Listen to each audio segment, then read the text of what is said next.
warahmatullahi wabarakatuh. Halo teman-teman, ketemu lagi sama aku Rita Humalia Azharah dari program studi Manajemen Pendidikan Islam Fakultas Tarbiyah dan Keguruan. Di video kali ini kita akan membahas tentang kedudukan dan kehujahan hadis. Apa aja yang materi yang terkandung di dalamnya? Yuk kita bahas. Pada materi yang pertama adalah kedudukan hadis. Yang pernah kita ketahui adalah hadis itu sumber hukum Islam yang kedua setelah Al-Quran, seperti yang pernah kita bahas pada materi terminologi hadis sebelumnya. Nah, hadis itu memiliki peran yang sangat penting untuk menjelaskan ajaran yang ada di dalam Al-Quran dan juga memberikan petunjuk nyata dalam kehidupan sehari-hari. Lalu, pada materi yang kedua adalah tentang dalil hadis dan kedudukan tentang sunnah. Nah, Nabi SAW pernah bersabda, "Aku tinggalkan kepada kalian dua perkara. Kalian tidak akan pernah tersesat selama berpegang kepada keduanya, Kitabullah dan sunnahku." Hadis ini menjelaskan bahwasanya sunnah dan juga Al-Quran tidak dapat dipisahkan, karena keduanya saling melengkapi dan juga menjadi pedoman bagi umat muslim.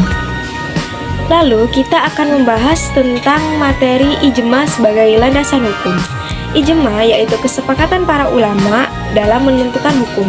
Nah, ijma itu bisa dibagi menjadi dua. Yang pertama adalah ijma shori. Ijma shori adalah kesepakatan yang diungkapkan secara jelas. Dan ijma sukuti. Ijma sukuti adalah kesepakatan yang diungkapkan tanpa adanya penolakan. Sebagai utusan Allah Subhanahu wa taala, Nabi Muhammad SAW menerima wahyu dan menggunakan ijtihad dalam menetapkan hukum. Nah, jikalau kita menolak sebuah hadis, maka sama halnya kita menolak ajaran Rasul, yang dimana itu dapat menyebabkan ketidaksempurnaannya dan juga mengurangi kesempurnaan dalam iman kita. Nah, hadis juga memiliki beberapa fungsi-fungsi loh. Apa aja sih fungsi-fungsinya? Yuk kita bahas satu persatu.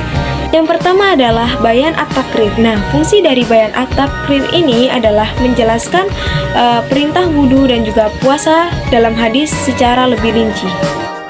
Lalu yang kedua adalah bayan at-tafsir. Nah, bayan at-tafsir ini itu memiliki fungsi untuk menafsirkan ayat yang masih umum.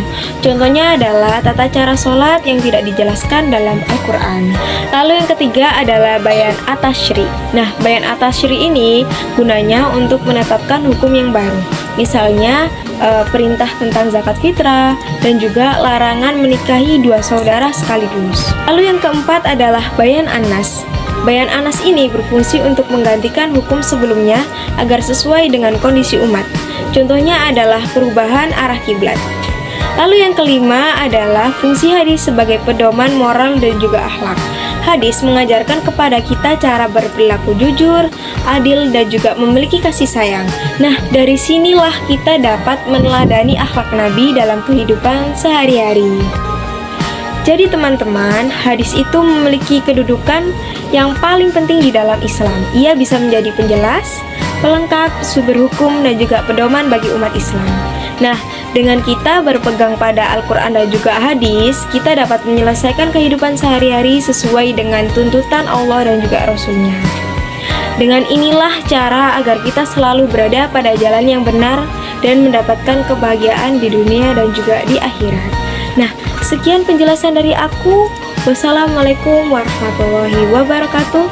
Terima kasih telah menonton video ini.